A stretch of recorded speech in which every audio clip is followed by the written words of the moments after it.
street gang. This is all biting. Standing by, over. The Army Air Forces has announced that a flying disc has been found and is now in the possession of the Army. Over. CBR street gang. This is all biting. Standing by, over.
And this is streaming to Discord too.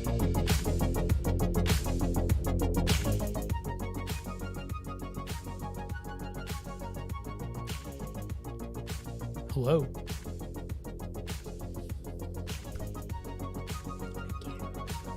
Okay. Okay. All right. All right. Hey, what's up, everybody? Psychic Side Quest. I'm over here expecting Pips. The Pips. I was expecting Pips.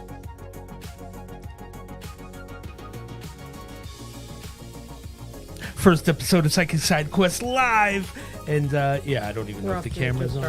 This is great the stuff. camera's not on. Do you not? Here. We're having technical difficulties here, No, folks. it- Hold yo, on, we're no, gonna read this this. is We're gonna cool. read this. We're gonna read this because this is BS. Hold on. They How do. come we can't see that? I don't know. I don't know what's going on. Dude. We can't even see. Oh, for God's sakes!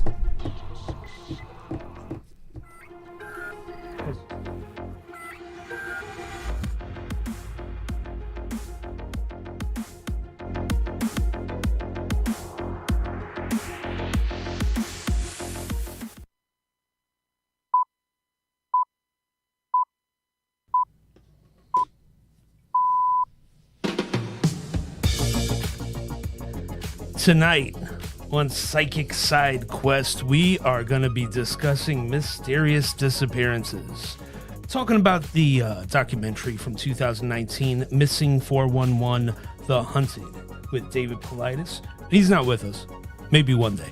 But, you know, it's just a group of friends. We're sitting around talking about all the crazy subjects that I love as a psychic. And you're going to get the psychic's point of view as well. So, you know, we sit back, relax, and come join us as we discuss mysterious disappearances.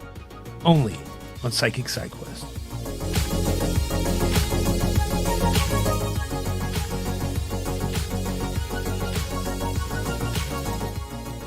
Hey, what's up, everybody? Welcome back. This is our world premiere of Psychic Side Quest. Indeed it is. Many of you know me as Justin the Psychic from one half of the Intuitive Couple. I am joined here with my wife, Roseanne, the other half of the Intuitive Couple, who is a Hello. intuitive consultant, and paraphilosopher. Indeed, I am. Right. So, you know what? We started up this channel because I just wanted to kind of have a place to kick back, relax, chill out with my peeps. That's you guys. Right. And so talk about where the we could weirdo. just talk about the weird stuff that I love. I Yes. love weird stuff. So weird, supernatural, UFOs, conspiracy theories, all that cool stuff. I love it. I love it all. And hidden histories of things. Hidden history? Yes. And yes. Crypto Zoology. I keep Sure. wanting to say cryptocurrency, Yeah. but Blah. no, cryptozoology. Yeah. And the occasional true crime story. The occasional. Because I am part of this. Yeah. Yeah.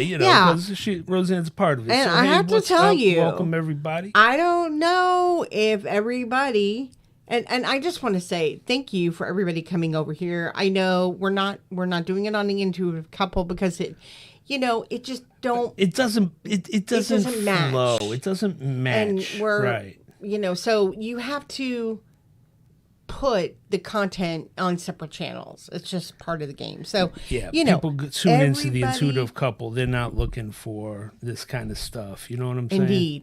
Indeed. So we appreciate each and every one of you coming and showing up tonight. So again, as you know, the routine, hit that thumbs up because it's a debut. Every thumbs up matters. Every chat message matters. This is the debut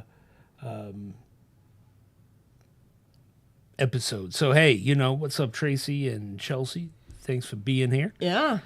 All right. So, Get into Lily? should we get into our first subject? Because Yeah, let's it's go. we got 5 years. Let's just go into it.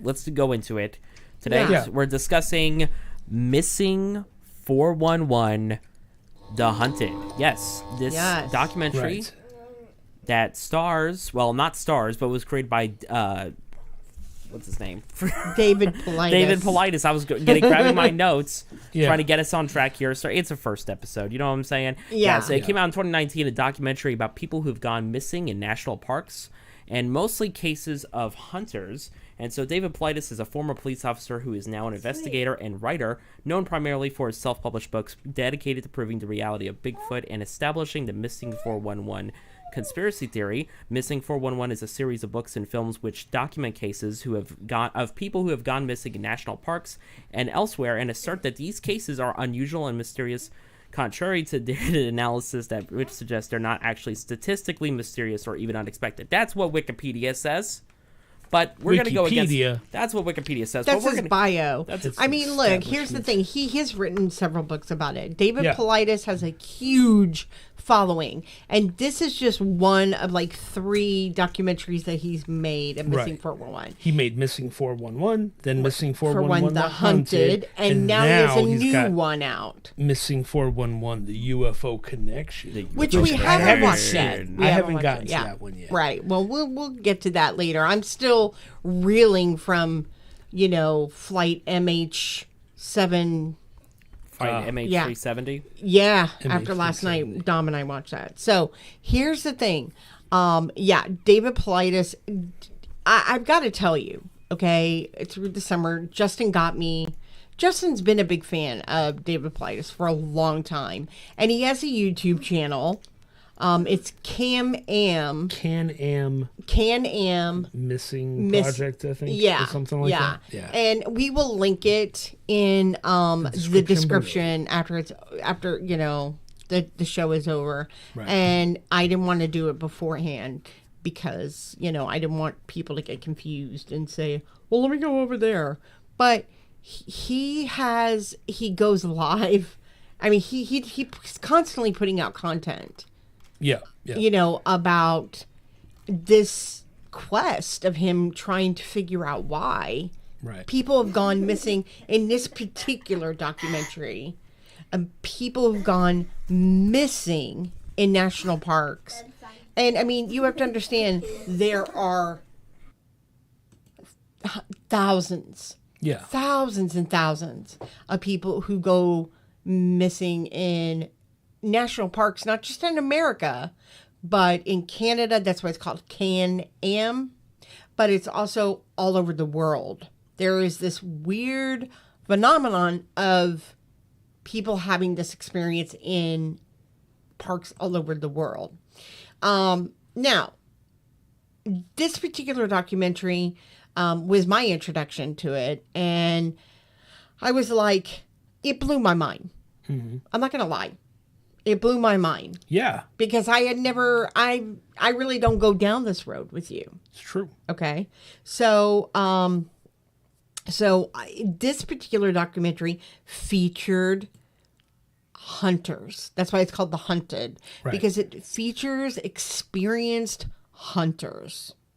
So now you know that, and that's what we're going to discuss. We're not going to discuss every case that was showcased. And if anybody in here tonight has watched this documentary, hey, press 1 and let us know. Be interactive, and after we get done discussing a segment, because we're going to go, I think we've picked, 4 segments of the show to discuss that stood out to me, really hit me hard. Justin's used to this stuff, but yo. Yeah, it's pretty It blew weird. my mind.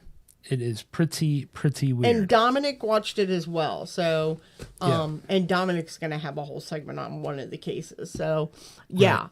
Okay, so Chelsea and Tracy both have watched it. And I don't know where Denise is because she did the work and she's not here. And I messaged her. So, All right. Well, Well, let's Yeah. go ahead and start Let's- talking about let's the first part of transfer. the documentary. Okay, By let's, far, the most important thing to know, and I think we should start out with, are the profile points.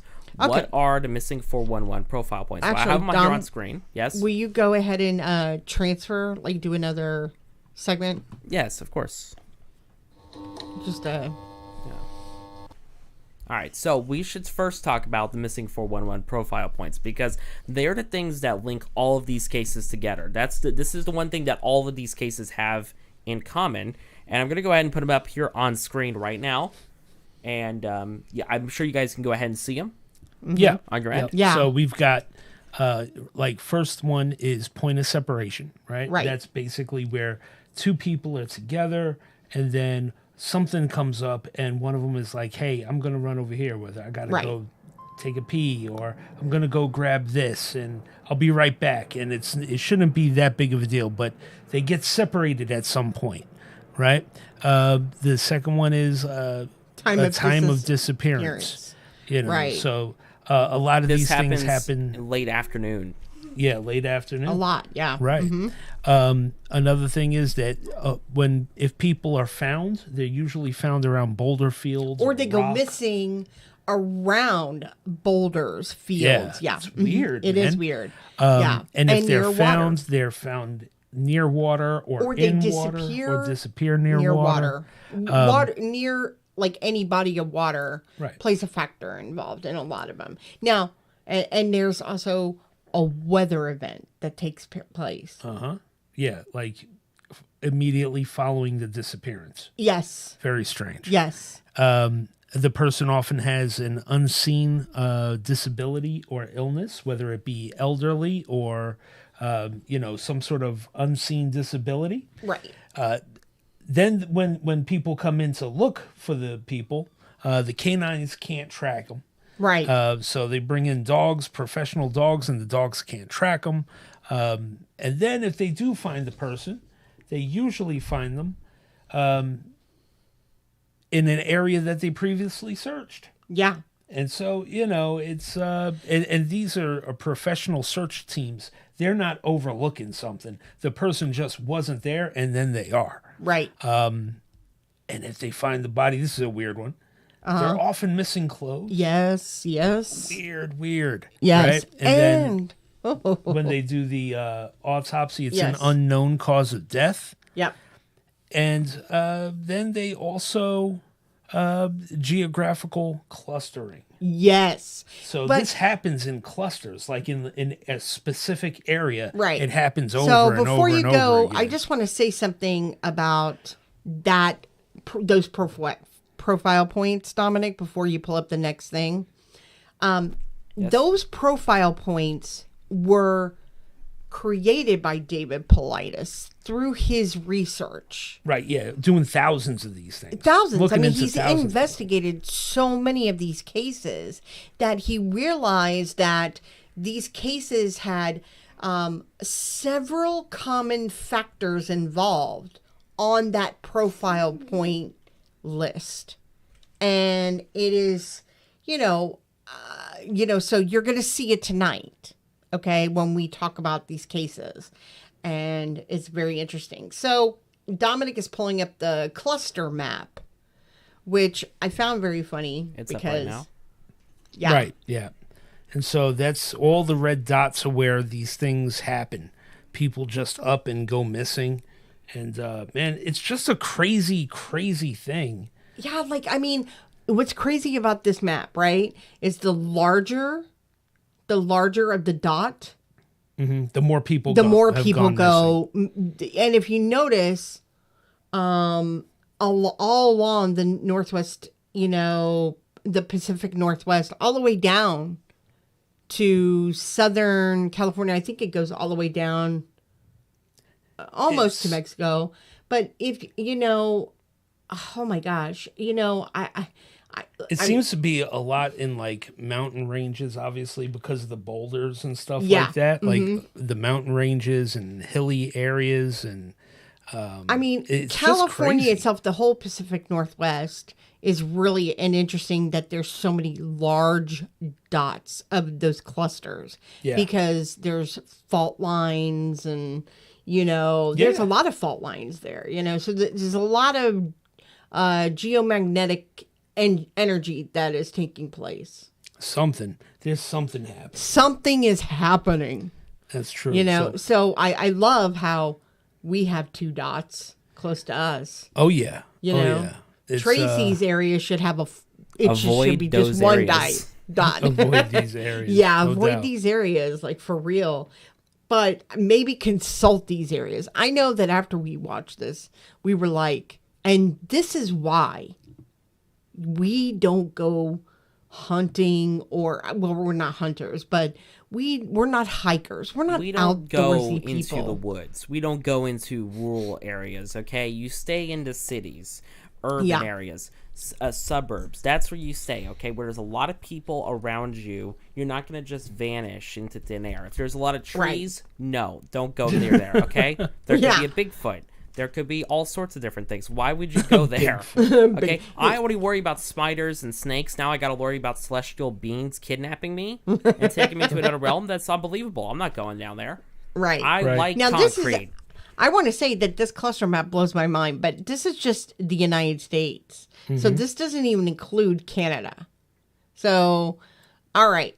So, Ooh, this is a good question. Chelsea asks, here's an odd question. Do any of these dots go with cryptid maps? See, that's the type of insightful question that I'm looking for. I don't know.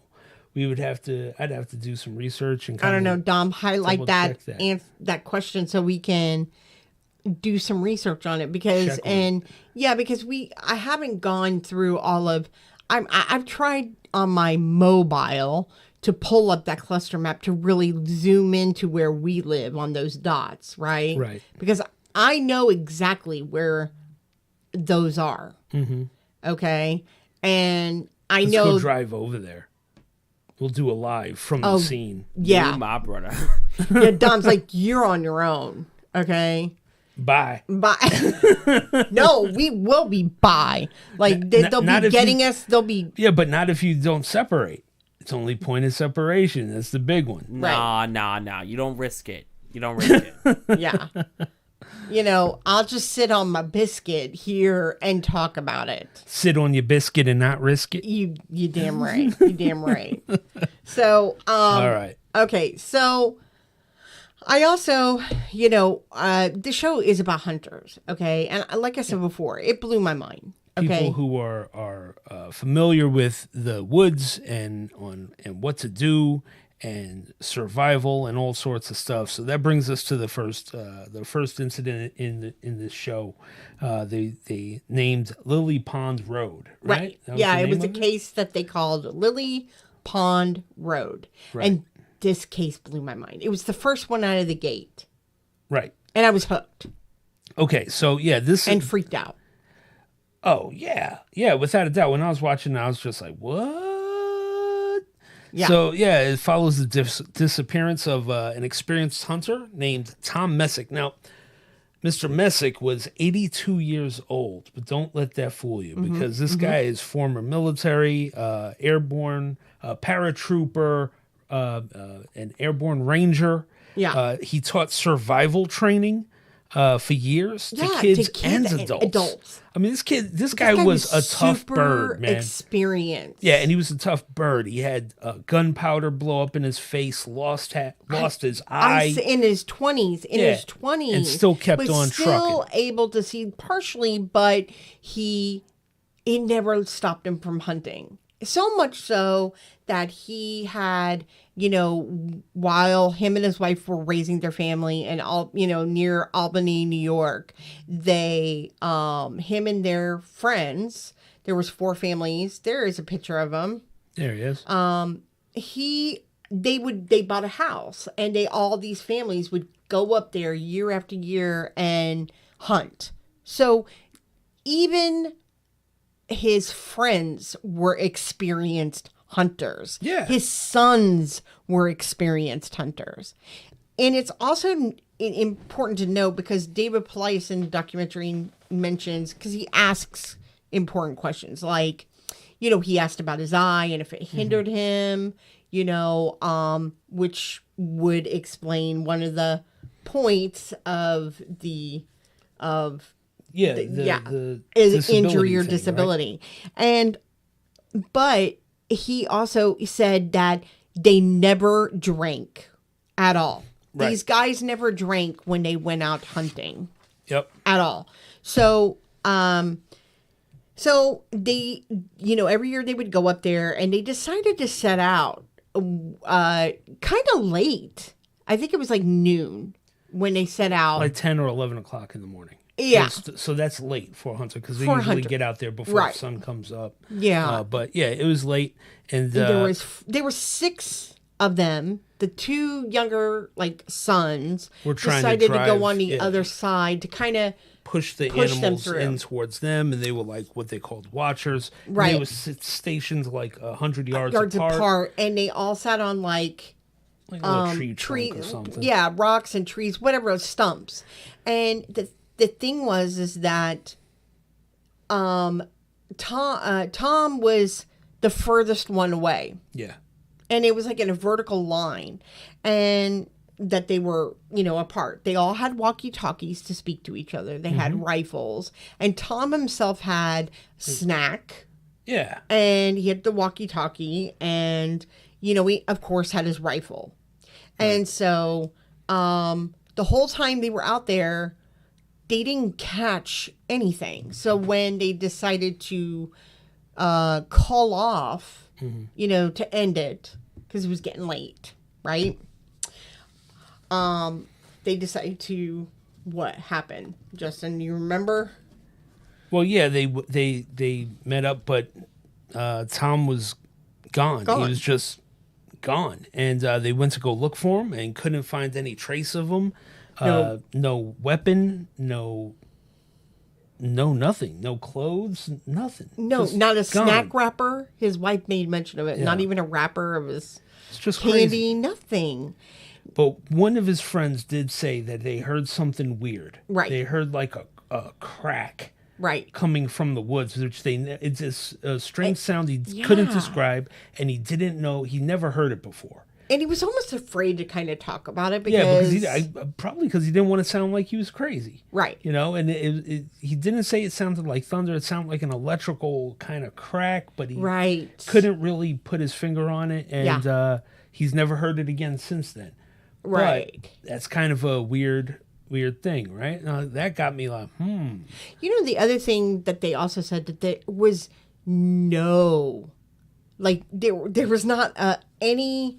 there was literally no any kind of animals. Yeah, it's dead quiet. No Dead animals. quiet. Anywhere. No animals. No squirrels. No nothing. No wildlife. Period. Which is weird. Which That's is weird. Yeah.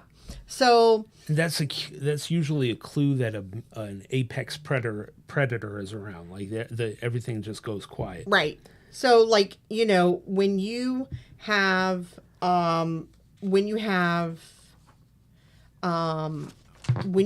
this guy, Tom Essick being, and mind you, all four of those gentlemen, they were experienced hunters. Right. So Well, that's the most important thing.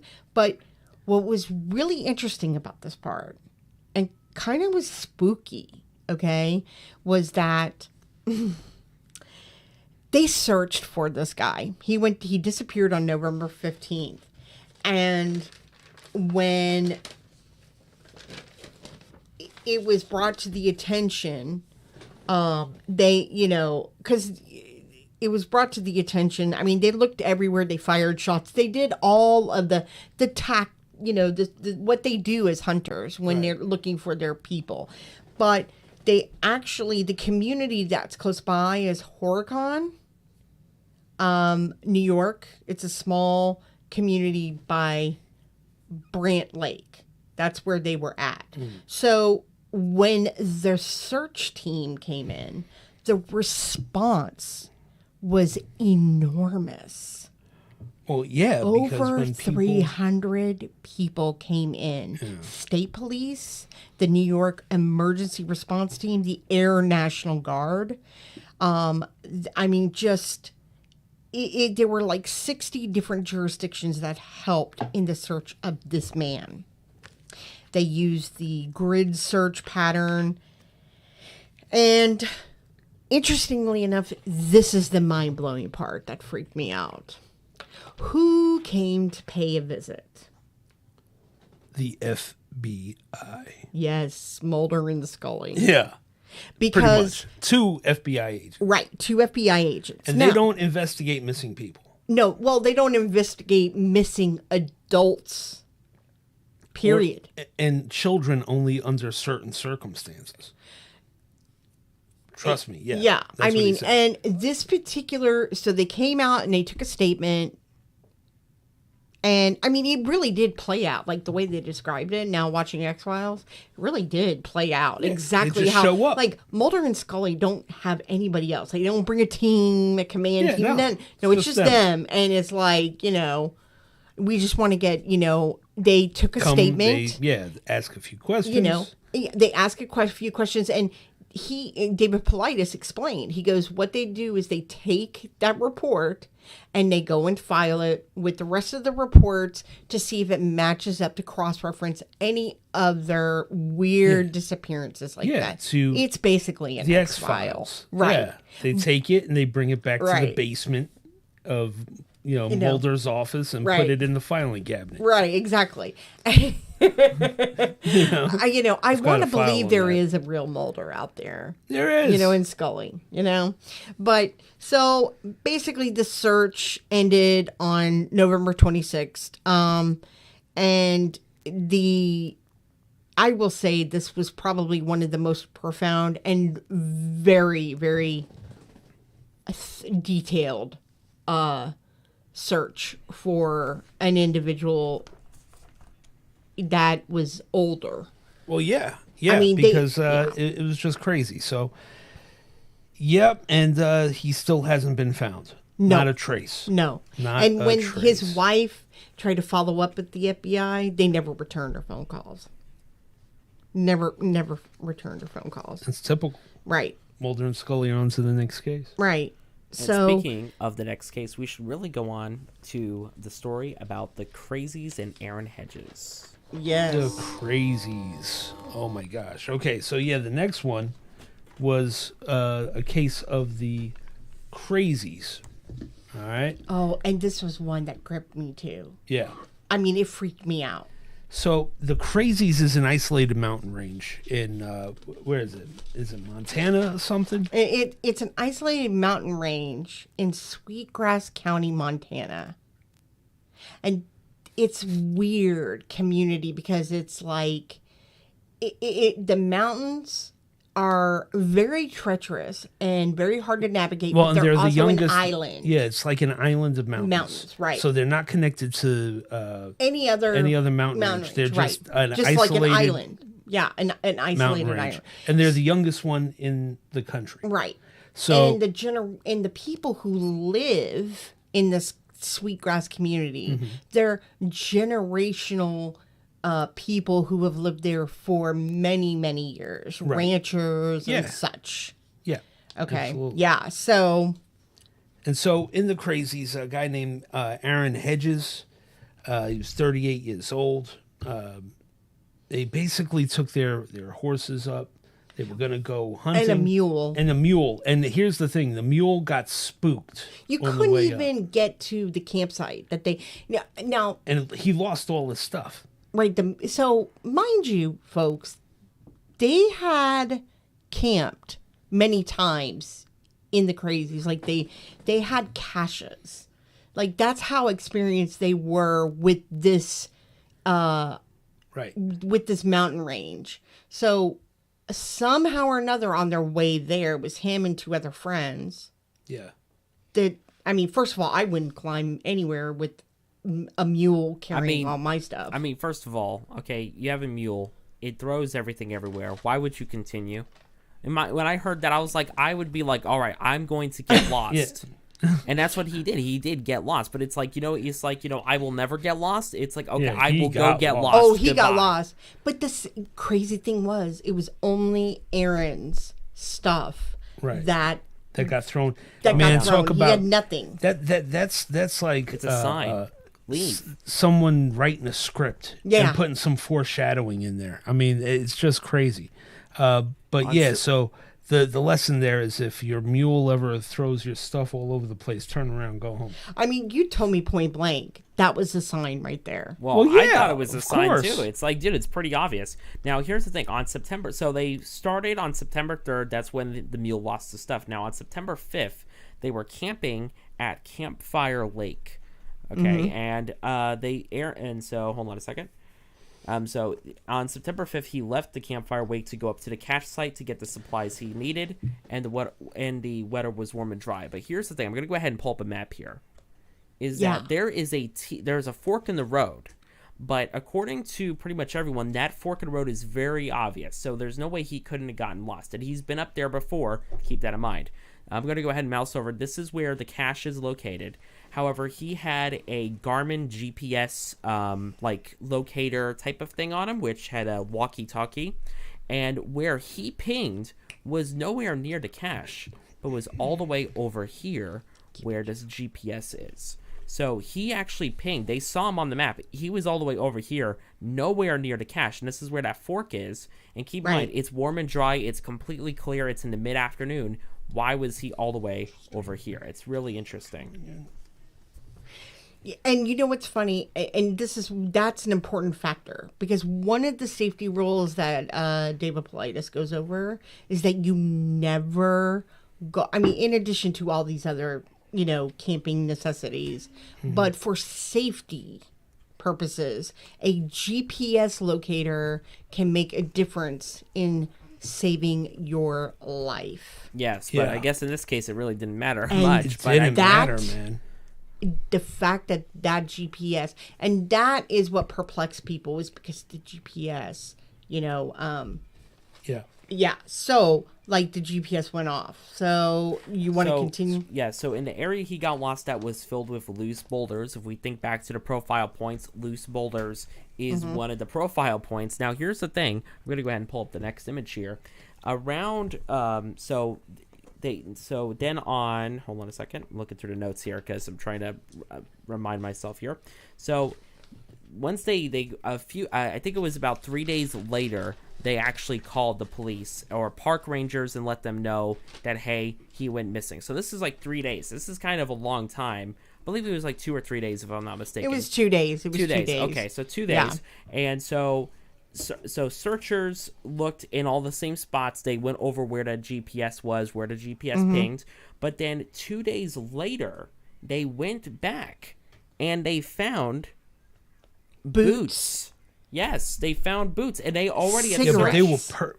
they were placed perfectly. Right. Like someone Boots, took them off and but put there them was there. also a campfire, a water bladder, cigarettes that were like put out that in those were the brand that he smoked. Right. His backpack straps were cut off. Yeah. And that was weird. But the weird, boots was weird. And that threw the search party off because by now they had a weather event. The day he went missing, it was warm and sunny. It was like 55 degrees. But the next day, it started snowing and they had frigid conditions. And there's the other point, right? Right. Weather There's the event. other point, The a weather event. Right. So the authorities at this point surmised that he had hypothermia and he was just confused. But what happened next, was mind blowing. I mean, of course Yeah. So hold on a second. All right. So 9 months later, on June 22nd, 2015, neighbors saw an orange reflection near a tree along the ridge. And what that actually was a backpack. And here is where the backpack was found. So here's where the cache, this is where he was supposed to go. This over here was where the GPS pinged. This is where they found the boots. And 9 months later, they find a backpack all the way up here. I think this is quite a few miles away from where they found the boots. And like at least over 10 miles away from the cache, if I'm not mistaken. So, and I know there's no miles on there. I'm just going to go ahead and estimate. But they did say in the documentary how much it was. Now, here's the thing. It was like 11 miles. It was like 11 miles away. Yeah. And so in that backpack, a vest was found. Through the air, if you go through the air, not even going all the And dude, when they were showing the helicopter flying in, I mean, there's no way that there's he no was way there's- that they said there was no way that anybody could walk that path and continue where the boots were found and continue on where his backpack was found. Right. Because of the boulders, they would have cut his feet. So they found his backpack perfectly leaned up against the tree, and inside a vest was found, food, And his bow. his ID card, which proved that it was his, and a gun. Now there was also a rock next to it, and it was a thermos with the lid open, and it was placed perfectly on the rock. And so it was like perfectly like he sat down to drink it, he placed the thermos there. Yeah. And so from that position, he could see the house where the neighbors were. He was completely At in the view bottom of of it, the ridge. At the bottom of the ridge, but he never did it. So a year later, they found a skull under the same tree. And and then 11 miles away from that, actually, they found even more remains. So it ended up being, they found more remains from that backpack site. They ended up finding his jacket, cell phone, and pelvis. And that was a year later. That was in 2016. So they found the his backpack in cell phone. 2015. He went missing in 2014. So, and Yeah. the remains, and they never found his legs, but the remains showed They never found his feet too. Yeah, they never found his feet, but remains showed no cause of death at all. Yeah. They could not figure out what happened. Remember, the cell phone also too that was found had no retrievable information Yeah, there's on it. absolutely zero retrievable information from the phone. No. And the thing is that from where his backpack was first placed and his like vest, it was like an orange, the neighbor down at the bottom of the ridge that spotted it, like they were perplexed because they were like, he could see us, so why couldn't he could have made it down to us? Right. And also too, there was food still in his backpack, his like energy bars and all that. Right. Yep. So, I mean, these things are all very odd, and they Right. all fit those plot points. Right. Right. Except he was 38. Uh-huh. Okay. There was no disability or illness. Well, and the thing is, though, not all of the plot points have to hit, but no. a lot of them Right. will, and it's pretty crazy. And David Paulides does a really good job of going through that in the video, right? So that's another crazy one, right? Right. But this one struck me because we went back and now we're going to talk about the theory on this one. Well, the theory holds water for all of them, but so we got to go through kind of all of Okay. these things. Okay, yeah. right? We're going to go through them, and then you're going to hear the theory that he meditated on. Wild This is theories. like big. Okay, so let's move Something on. you've to never heard before. The next one's kind of fun. Now, did we ever get the audio? No, because of the Well, anybody in the know is going to know. anybody the one. who's So seen this. the has next one heard- was- that he went. Well, another one that they went into in there was the Sierra Camp. Yeah, Right, the Sierra Camp, basically up in the Sierra Mountains. It is famous for the recording that they made in what was that 1971. Made a recording of what could only be speculated as Bigfoot's, Sasquatches talking to each other. It was crazy. It's crazy. It's called the Sierra Sound. Sierra Sound. So We'll link to. We could put a we'll link in the link to it description later on. Yeah, so there's a find clip. those- There the is a sounds. clip. That, And actually, for this- those who are not, for those who actually want to watch the documentary, because it's very well done, and there's actually some more stories in it that we're not talking about tonight. Missing 411 The Hunted. You can actually find it right here on YouTube. It's under YouTube Movies and TV. If you just search for Missing 411 The Hunted, you can watch the full documentary on YouTube for free. So that's nice. right, Right. and it's also on Amazon Prime. Yeah. Right. but- Right. Yeah.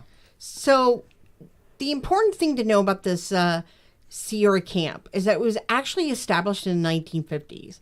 And this case, when they talked about it, they allowed David Paulides to come up there because of who he was.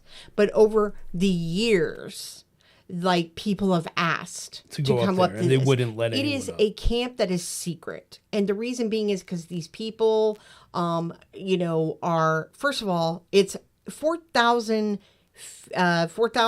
feet in elevation. So you a have hike. to get up there with horses. Yeah. it's a Okay. hike. And so you're not just saying for one night, right? Okay. But it was also a sober camp, meaning nobody drank. So this beautiful untouched land, they said, and this one struck me, it's the closest that you could feel like you got to heaven. And Those are powerful words. those are man. powerful words, right? Yeah. And so this guy wanted to make sure that they didn't discuss where it was located exactly because they wanted to keep it a secret location because, mind you, and listen to this, they respect the land. Well, of course. Right. But that coincides with the things that happened that in 1971 that they actually recorded on tape. Yeah, and I don't know why people have to look up. We're gonna have to put a link to the I'll Sierra put a link to Sounds, it. It's just 'cause that it's we can't do it justice. We can't do it justice No. just talking about it. It's crazy. And anybody who's heard the Sierra Sounds knows it's like, whoa, what is that? It's like hooting and hollering and right. Sounds like they're talking. It Yeah. sounds like they're Yeah, speaking there's a language that's conversation. foreign. But the thing is that when the audio was analyzed, they took the audio. It was on like a little mini set, like dictation recorder. The audio was analyzed professionally, and this was in a At a 1970s university. At a university. Keep in mind, this is A in the linguist, yeah. But keep in mind, this is in the 70s, so there's no digital technology. There's no Adobe Audition. There's no auto-tune. Nothing. They showed the voices going higher and lower frequencies than the human voice can go. And the analyzation showed the voices coming from a creature that is at least 8 to 11 feet tall. Yes. And so the people also heard sounds like a tuning fork, like a very high-pitched sound. Yeah, because in addition to, it wasn't abnormal for them to hear different sounds. right. Okay. But you hear them and on the tape, you hear them talking back going, Yeah. "What?"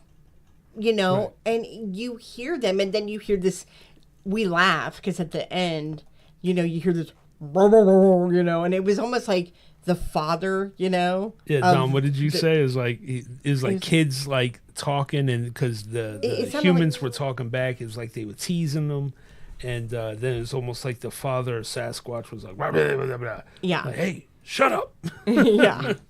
Yeah. Shut it over wa- there. You know? Yeah, exactly. Shut up It over was just there. funny, but clearly they would hear these sounds starting at dusk, But I think the most interesting part of that, though, I mean, the Sierra sounds are a standalone thing. It's a standalone, absolute in a banger. famous case. Yeah, in a famous case, and an absolute banger for evidence for Sasquatch. Mm-hmm. All right, I love that. Yeah. But the thing for me where it ties in Yeah. was what they saw, because it was at a later time they actually saw like orbs in the sky. Mm-hmm.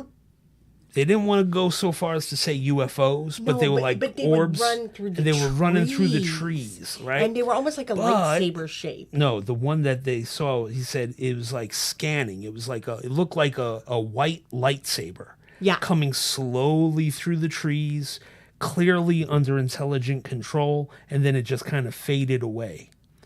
And I was like, wow, that is interesting. And my psychic wheels are turning. Mm-hmm. My psychic wheels are turning as I'm watching this. I'm like, I'm starting to get a picture of what's going on, right? So I was like, oh, wow, okay. That's really cool. It's a really cool description. They did a good little animation of it and everything. I highly recommend it. But yeah, so that's the Sierra side. I was like, yo. What? Well, and I think it's something important to note that this is not, it's not that far from Yosemite Mountains, the Yosemite National Park. I know, I always want to say Yosemite because I think of Chuck, he was always talking, but the Yosemite National Park, which by the way has like the biggest cluster of all. Oh yeah. It's insane, okay? But this area, they, through the years from the 70s, they had like a built camp that they built kind of like a shelter into a tree. Right. And they also had like these drums like for garbage, that they would throw or whatever. And then they had like a kitchen, like a stove. And everything. And so every year that they would come up there, it was never disturbed or destroyed. Right. That's an interesting factoid. But also, after experiencing this phenomenon of recording these sounds, they never stopped going. Yeah. Some would take a break, but it never scared them off. Right. And to But me, they I think can't the explain Bigfoot it. was just like, well, I guess we got to deal with these guys every year. It's fine. Yeah. They're clearly not telling anybody about it, so Right. it's fine. So this is fine. I believe, what year was the fire, Dominic? Was it like 2018 or something like that? I forget. They had a massive fire. I think it was something like that, 2017, 2018. Yeah, they had a somewhere in that massive, time zone. typical California wildfire. Mm-hmm. All the land that was around the site burned except for that camp. And then, of course, the parks rangers, the United States Park Rangers got up there. It probably took them since the 50s to get up there. And they found the camp and they made them take down their little protection, like Yeah, the where little door or whatever. the door, yeah. that they had in the, and all it was just a piece of like tree, like a tree stump that they used. They would go and hide inside the big tree, and they made them take down the Of course they cooking did. thing, and they're cooking campfire, Yeah. and so from there, but it hasn't stopped them. And so that was really profound because to me, it was significant evidence of something otherworldly, man. right, that was not of human. Right. And the fact that it is from 1971 makes it even more believable. Right. Well, yeah, because you couldn't fake it. You can't fake it. No. And the voices overlapped and everything. So Yeah. that was a good one. Now the next one, I think we're gonna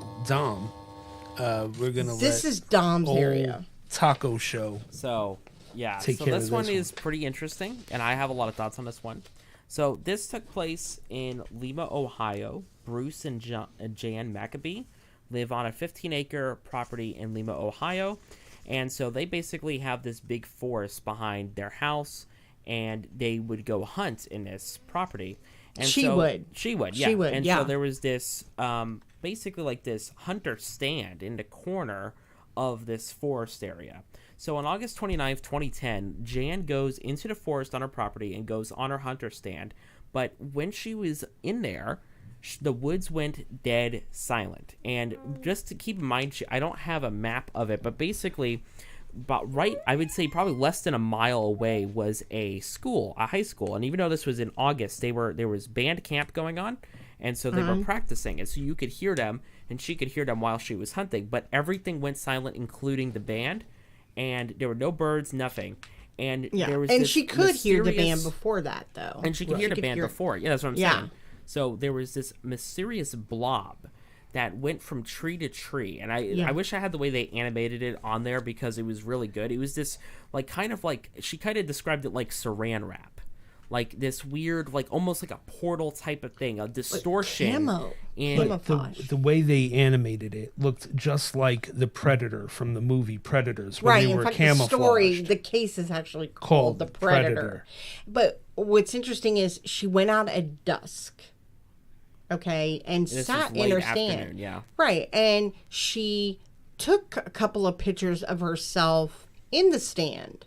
Yeah, so this is where it gets really interesting. So she had a BlackBerry Pearl, I think it was an 8130 on her. And here's some pictures she took. This was a picture she took of her bow in here. And what I want you to keep in mind here, take a look at the resolution. The resolution is 1024 by 768. Pretty normal phone stuff for the time period. I mean, this is 2010. This is an old phone. And you can see the image name, whatever. The resolution is what we want to pay attention to here. So she takes a couple photos before, in the middle of the incident, and after the incident. But here's where it gets interesting. So the resolution of the photo is 1024 by 768 for this one. And she takes another photo of herself here, 1024 by 768. The resolution is the same. But she takes a picture because she thought it was weird. She took a picture of the blob thing when it was in the air. And on this picture, here it is. It's remarkably small. It's a resolution that the phone itself cannot take. So on the BlackBerry Pearl, there were 3 different resolution sizes, and it was set to 1024 by 768. But this photo here, which is of this blob, you can kind of see it here. I'll go ahead and zoom in. This is what it looks like. It's this blob thing. I don't know how you would describe it. It looks like light almost. Yeah, it looks like rays flares. of light of what you would see. But if you look over here, it's in focus. This tree or whatever is here is in focus. So clearly this is in focus. But what makes it's not her hair. And that was to be they cleared that up, because if you look at the picture before, she had her hair in a ponytail through her hat. Yeah, so there's it wasn't no way, her hair. There's no way it was her hair. But it doesn't explain why the resolution is so low, because the resolution of this image not even is a normal resolution. 528 by 400. Now, the BlackBerry Pearl can take these 3 resolution sizes in the software. You can change it from large, medium to small. Keep in mind, phones back then didn't have a lot of storage options, and it was set to 1024 by 768. But this 400 by 528 option was not in the phone at all. You would not be able to access it unless it was jailbroken or if some sort of thing existed. I really don't think that existed for the BlackBerry Pearl. It wasn't jailbroken. This option, you can't take photos like this. So how did this photo, during this weird event, get so low? Why did it affect the phone like this? Right. And so, but the ironic thing is her husband was an optical physicist. Yes. And so she literally forgot she took these photos. She doesn't remember when the birds stopped chirping and the cicadas, because it's the end of summer, stopped when everything went quiet. But she knows that she wasn't afraid. Right. Even when she saw this thing moving, literally, like, how you see, gorillas or monkeys, or how they grab swing from tree to tree. Tree to tree. That's how it was animated. And somehow she took this photo, and she doesn't know how long, like, because she doesn't even remember when the sounds of the Forest. stopped, or when it came back. Yeah. Like, just What's kinda- even more interesting is one of these photos was actually taken after. If you look at the file name here, it's 1194. The picture of that blob or weird light thing was actually 1193. So, and again, if you look at the resolution, it's the normal one this time. So what exactly happened with that middle photo? Now, my theory is there was a lot of, there's no way that the phone itself could take that resolution of a photo. So my thing is, I feel like whatever this blob was, this energy, contains some sort of radiation or some sort of energy similar of that to a solar flare. And so basically what a solar flare can do is it can affect electronic devices, and it can change what are otherwise perfect conditions of code. So there's actually a famous case of this, and the reason why I believe this to be the case with this photo is because this has actually happened before here. I actually have a video of it right here. So this is a Super Mario 64 speedrun event that happened in 2013. This was 10 years ago. And during this time, there's a glitch. And so maybe just back this up here. In speedrunning, it's common to find glitches and stuff to make the character go in places it shouldn't. And this game has been very well documented over the 20 years that it's been speedrun, because the idea is to finish the game as fast as possible. But in this speedrun, a glitch occurs that has never been able to be recreated. So they can have computers do speedruns in different events and recreate glitches, but they have not been able to recreate this glitch until recently. And the reason is because they believe it was caused by a solar flare. So let's go ahead and take a look at the video here. So as you can see, Mario is jumping randomly, but notice how he gets to the top of this platform. It just happens randomly. Look at this. He jumps here, and then all of a sudden he's at the top of this grate, which isn't supposed to happen. And so for close to 10 years, they could not figure out why this happened. It was not recreatable. And keep in mind, this happened on real Nintendo hardware. That was not recreatable, neither in software, neither on a real hardware. They were not able to figure out why. So is that grate not something you would ever see, like, in the game? No, it was never. It's a glitch. It's never supposed to happen. But they couldn't recreate the glitch. They can recreate glitches all the time. They couldn't recreate this one. Well, they were able to actually figure out why it happened. It was because a solar flare changed a small number of code. It was it's basically, it changed one individual bit of software to a B4 to a B3 or something along those lines. Actually, I have the article pulled up right here.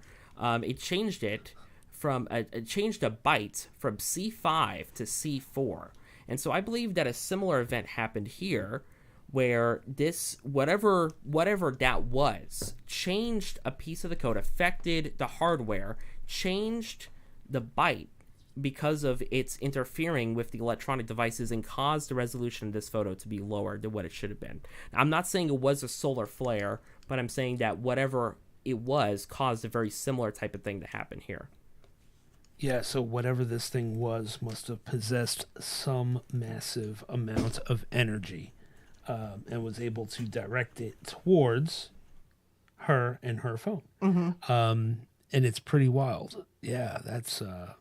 And thank you At so much. the same time, though, like the school where we were having the band practice, it wasn't until 11:30 that night their grandson emailed them and told them something weird occurred over at the football field, which the only thing that separated the football field from their property was just a tree line where she was at, but around 6 or 7 o'clock that night, while they were on the band field practicing, which it's still light out at that time because it's August. Yeah. The band director literally stopped and was like, "What the hell is that?" Because this light came over, like, out from the tree line, the forest. Mm-hmm. And flew, like, it hovered over them, and it was a bright candle orange light. and they just stood there and Speechless, man. speechless, like Yeah. they didn't know, and then it disappeared. But it was described as a bright candle orange, which, what, ironically, she had forgotten about those photos and the incident that occurred out there on the stand, the hunter stand, until her grandson sent the email later that night. And then she was like, oh my God. So, like a loss of time. Now, this story it's not about a disappearance at all. It's just about It's a just very a strange event. You know, so With photographic proof of Right. said strange event. right, exactly. So let's transition for a summary of Okay, so yeah, because you transitioning, Dom. Yes, I already did it. so here's what I'm saying. All of these things have something in common, right? All of these things, I'm watching this and my psychic senses are just going, woo, woo, like, whoa. I mean, amazing, amazing stuff. And it very, very well put together documentary. Now, Dave Paulides goes out of his way to say, look, nobody knows what happened. I'm sure he has his theories, but as a professional investigator, he does not put any crackpot theories out there. That's what I'm for. Wild theory and speculation. However, I did meditate on it. This is what I get. So, in the first case, one of the main things that really jumped out at me was the fact that the guy who went missing, his friend, the one anomaly, besides just going missing, was that he heard an electrical crack. It was the only way that he could describe it. He's never heard it before coming out of there. So he heard this electrical crack come out of the woods. Hasn't heard it since. Before or since. Yeah, and the sons didn't hear it on the other Right. side. Only of he that. did. On the other side of the forest, but he did. And it came from the forest area. All right. So we got the electrical crack. Let's keep that in mind. Obviously something of a lot of energy. Right? I'm going to skip ahead to the Sierra Sounds, to, what happened in the Sierra Mountains. In the Sierra Mountains, what did they talk about besides the sounds of the Sasquatch? Because I know that they're Sasquatch, but I believe that. I believe that. Yeah. But as far as the thing that really stood out to me was the beam of light, like a lightsaber coming in and weaving through the trees. It's like, ooh. But now you take an electrical crack, a beam of light, man, you know what kind of energy it takes to create like a beam of light and for it to be controlled with looking like it has some sort of intelligence. All right. Now we go back to the case of the crazies. All right.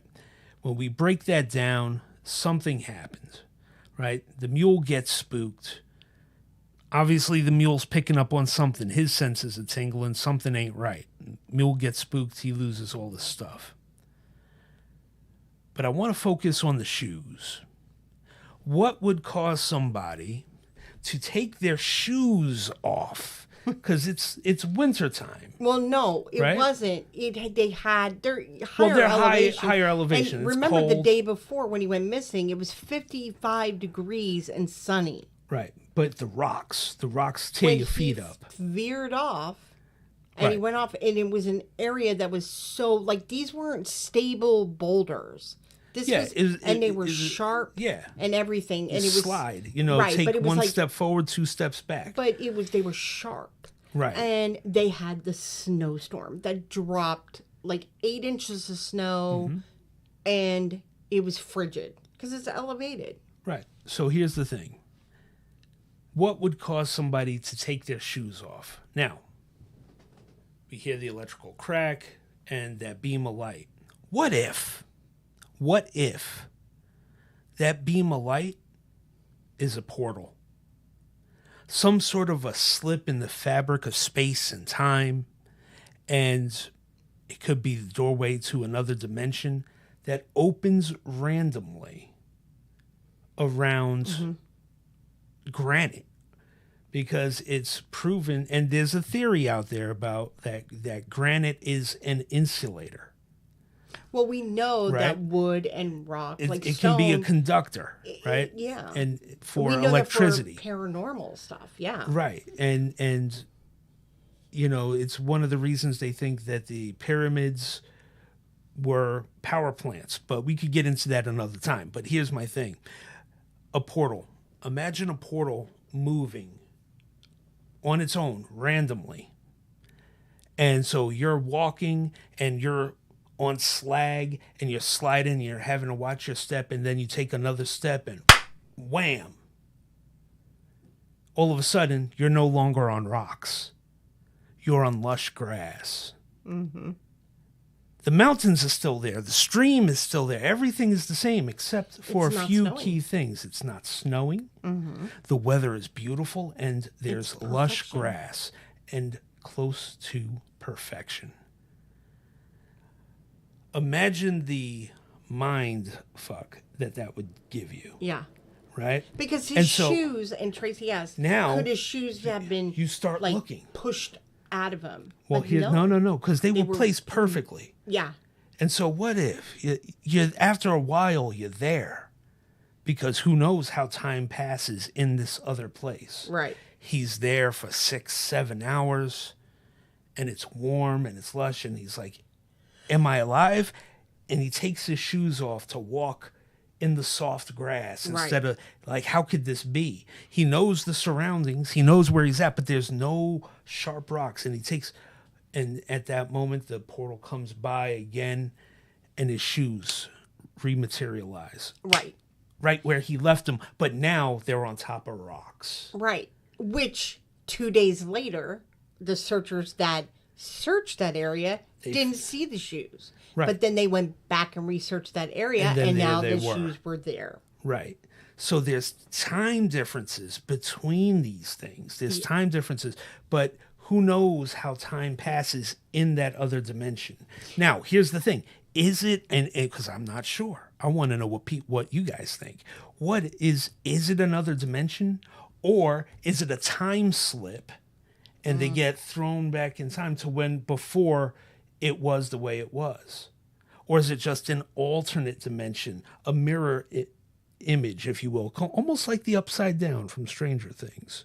But, you know what I mean? But in a but good, beautiful in the a beautiful, good way. what I saw in what immediately came to me, because you have described portals about almost like being a free flowing and moving, like almost like saran wrap is what you said when you meditate on, Right. and so it ebbs and flows, it like moves. Yeah, and it moves and it flows and Flows, it changes. And so and you got to be really, really careful. careful. Right. And, So- so maybe he goes on a hike and Well, puts he got, his bag you know, down. he got like turned. Yeah, he got turned around. Well, at the fork. So Now, maybe here's the that's where thing. that- It would also explain why they were like, well, he was right up there. Obviously, why didn't he come down to the house? Because the house may not have been there. Or it may have been there, but there was no couldn't. one there and he couldn't get there. It was a different dimension. You know what I mean? Yeah, you're And very into the This is why.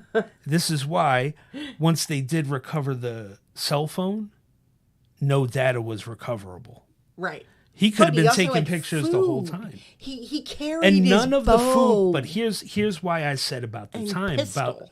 here's why I said what I said about how the time passes over there, because none of the food was eaten. Right. And the pack A year was later when a they year found it. later. So what if it's still the same day? This all happened the same day and he didn't get a chance to eat any of it, but it's showing up here a year later. Right. It's like stuck in transit, or if you watch Star Trek, it's stuck in the buffer. Right? You could be sitting in the buffer forever before you rematerialize from being beamed up, And so yeah, it's definitely some strange, wild stuff. So I had a very strong opinion about this one, and it coincides with Tom Mesnick's disappearance as well. Okay. Because when you meditated about portals, which we're going to do an extended show on just portals on another date, because It deserves the it. meditation that he got on portals was very detailed and very, I mean, like, I had a lot of questions for him that I lobbed at him, so without going into too much detail, I definitely believe without a shadow of a doubt that this is a portal. Okay. Right. Okay. So I believe that the celestial creatures that live on the other side, which I believe are Bigfoot, Sasquatch, whatever, okay, are there to protect this land, right? And as they walk, I believe, because they're such large creatures, that portal, like, It's a way of it moves, right? It moves, yeah, right? Okay, It's a way for them to move kind of roam quickly. without being seen, right? Yeah. Okay, so what struck me about Tom, okay, in the first one with the Lily River, the Lily Pond missing, he had all the points. He was a hunter, an experienced hunter.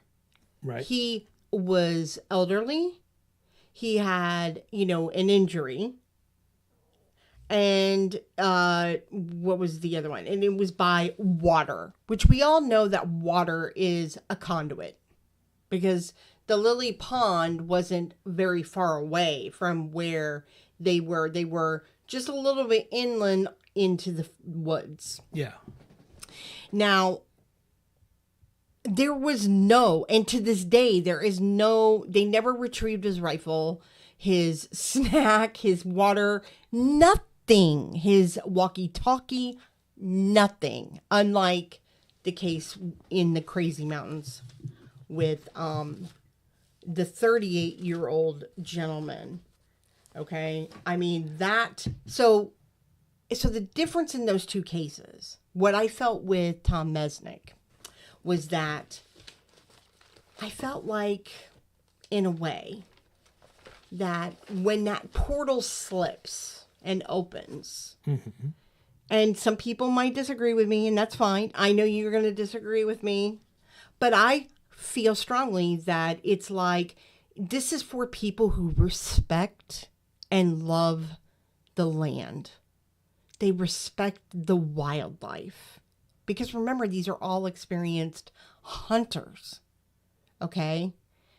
They are not desecrating it by, any means. They're not going up there and disrespecting it.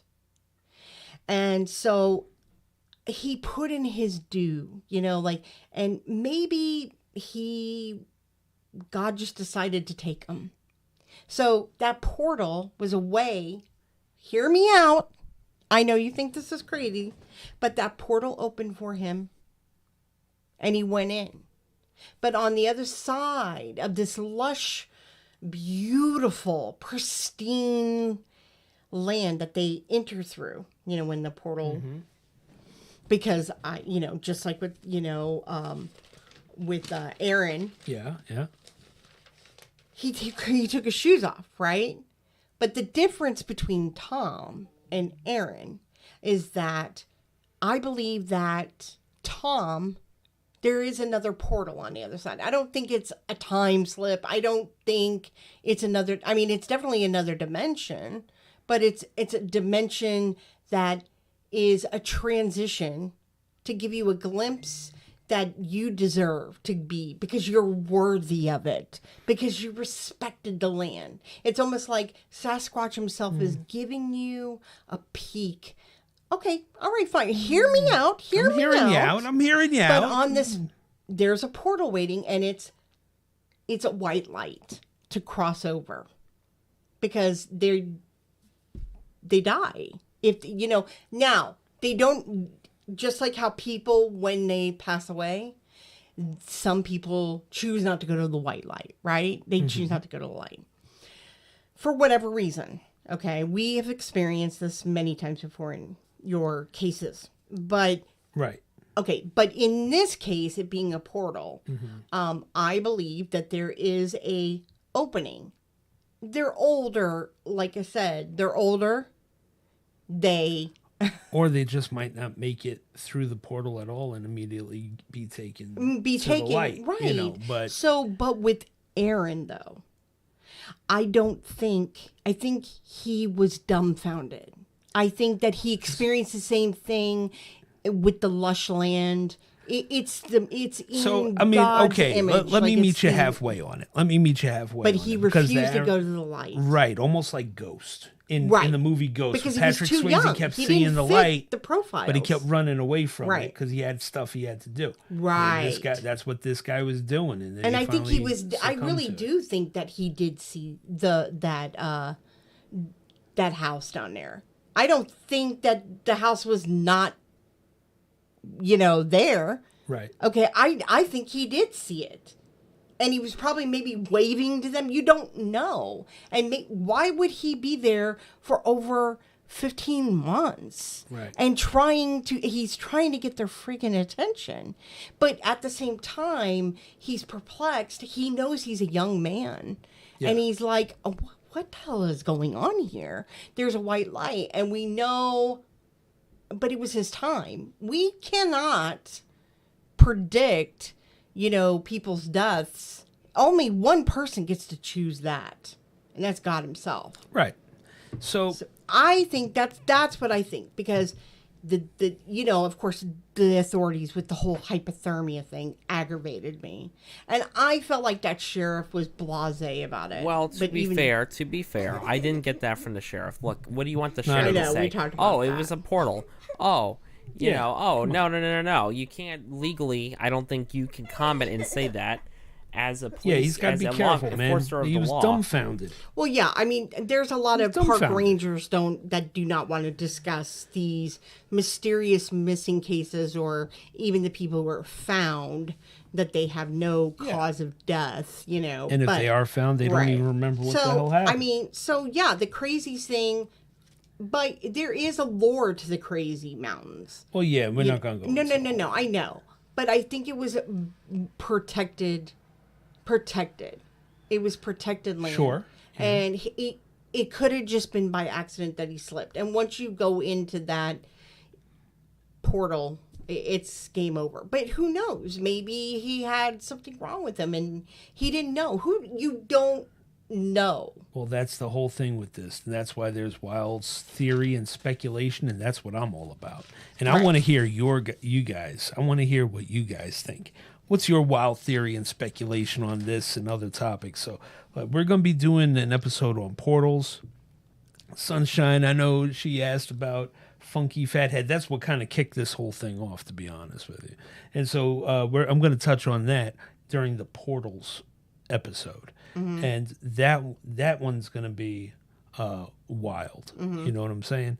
And if you guys have anything that you guys want to talk about, any wild speculation and theory going forward, and that's what this show's all about. That's what we're going to be all about doing this here. We're going to be doing it at least once a week. Maybe if we get enough interest. We're trying to get our numbers up. We're trying to get our feel. We're trying to get the feel for it. Yeah. This is just a fun place to come hang out and shoot the shit. Absolutely. And, and if you've just been joining us because we've seen some new people come hop on, yeah. Make sure you hit the subscribe button You and should the hit bell, that like and subscribe. but hit that thumbs up so the algorithm gets to know, what. Help us out. Help us out. Help us out. And also in our description, there is an email address that you can actually email. It's psychicsidequest@gmail.com, and you can send us your ideas on any future What you wanna topics that talk you would about. like to hear us discuss and hear from what the psychic medium himself meditate on it. I'll meditates meditate on on it. And let's see what we get. Let's see Right. what we get. because this is about to be a discussion. Maybe I can meditate live on the thing. But nah, that'd be boring to watch. That would be like super boring for people. Yeah. That would be boring. Yeah. Boring. Anyway, well, thank you guys so much for joining us. Again, my name's Justin. I'm here with my wife, Roseanne, and all of you guys. Thanks to our producer. Thanks to Taco Show, our producer, for really helping us out. Did a great job, by the way. Oh, thank with you. your presentations and your input. Definitely appreciate it. It's a And little thank rocky you guys in the beginning, so much. but you know. Hey, thank you so much for coming out and hanging out with us. But you guys enjoy the rest of your night. Stay safe and healthy, and we'll see you next time right here on Psychic Side Quest.